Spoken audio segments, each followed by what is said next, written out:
Hi friends, ഞാനിന്ന് ചെയ്യാൻ പോകുന്നത് ഒരു മീൻ കറിയാണ്. തേങ്ങയൊന്നും ചേർക്കാതെ വെറും മുളകിട്ട ഒരു മീൻ കറിയാണിത്. അതിനായിട്ട് ഞാൻ കുറച്ച് നവര മീനാണ് എനിക്ക് കിട്ടിയിട്ടുള്ളത്. നമുക്ക് ഏത് മീനായാലും ഇതുപോലെ ചെയ്തെടുക്കാവുന്നതാണ്. ഇനി നമുക്ക് ആവശ്യം ഒരു പച്ചമാങ്ങ, കറിവേപ്പില, 4 പച്ചമുളക്, 4 ചെറിയ തക്കാളി, ചെറിയ ഒരു തുണ്ട് സവാള, ഇഞ്ചി, വെളുത്തുള്ളി. ആദ്യം നമുക്ക് ചട്ടിയിലോട്ട് കുറച്ച് വെളിച്ചെണ്ണ ഒഴിച്ചു കൊടുക്കാം. എണ്ണ ചൂടാകുമ്പോൾ കടുക് ഇട്ട് കൊടുക്കാം.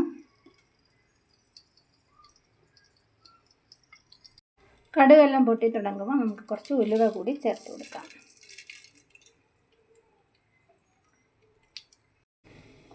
ഇനി നമുക്ക് ചേർക്കേണ്ടത് ഇഞ്ചി, വെളുത്തുള്ളി രണ്ടും ചതച്ചെടുത്തതാണ്.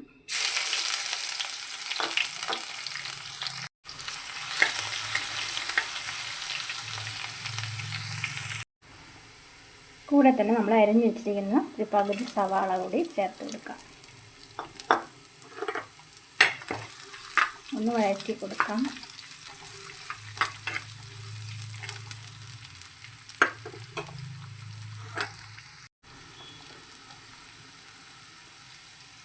ഇത് കുറച്ച് മീൻ മസാലയാണ്.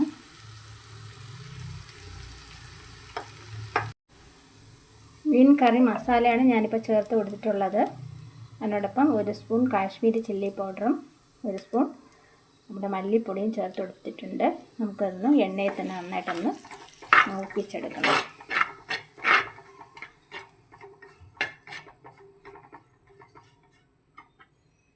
പൊടിയെല്ലാം നല്ല മൂത്ത് വന്നിട്ടുണ്ട്. ഇനി നമുക്ക് പുളിവെള്ളം ഒഴിച്ചു കൊടുക്കാം.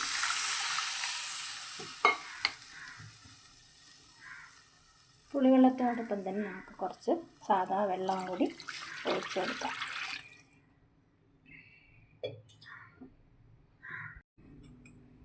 ഉപ്പ് പാകത്തിന് ഇട്ട് കൊടുക്കണം.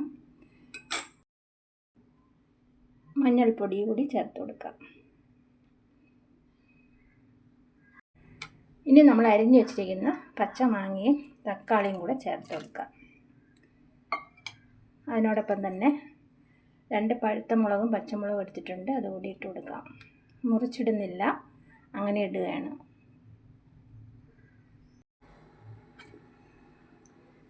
നമ്മുടെ മീൻ കറിയൊക്കെ ഇപ്പം തിളച്ച് വരുന്നുണ്ട്. നമ്മുടെ കറിയൊക്കെ ഇപ്പോൾ നല്ല തിളച്ചിട്ടുണ്ട്. മാങ്ങ പകുതി വേവായിട്ടുണ്ട്.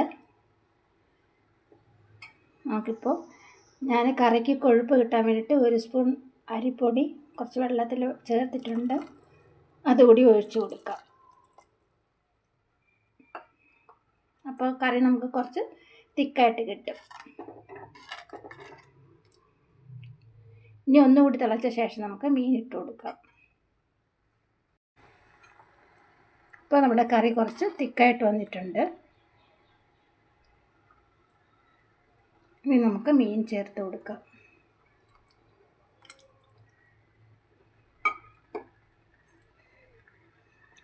ഈ മീൻ പെട്ടെന്ന് വേകുന്ന മീനായതുകൊണ്ടാണ് നമ്മൾ അവസാനം ചേർത്ത് കൊടുക്കുന്നത്.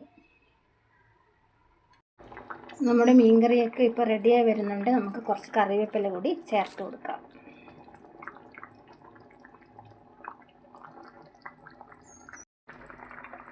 എണ്ണയെല്ലാം മേലെ തെളിഞ്ഞു വരുന്ന സമയത്ത് നമുക്ക് സ്റ്റവ് ഓഫ് ചെയ്യാം. നമ്മുടെ മാങ്ങയെല്ലാം ഇട്ട് വെച്ച മീൻ കറി ഇപ്പോൾ അടിപൊളിയായിട്ട് റെഡി ആയിട്ടുണ്ട്. വീഡിയോ ഇഷ്ടമായ ലൈക്ക്, ഷെയർ ആൻഡ് സബ്സ്ക്രൈബ് ചെയ്യുക. അതുപോലെ നിങ്ങളുടെ കമൻറ്റ്സ് എന്നെ അറിയിക്കുക.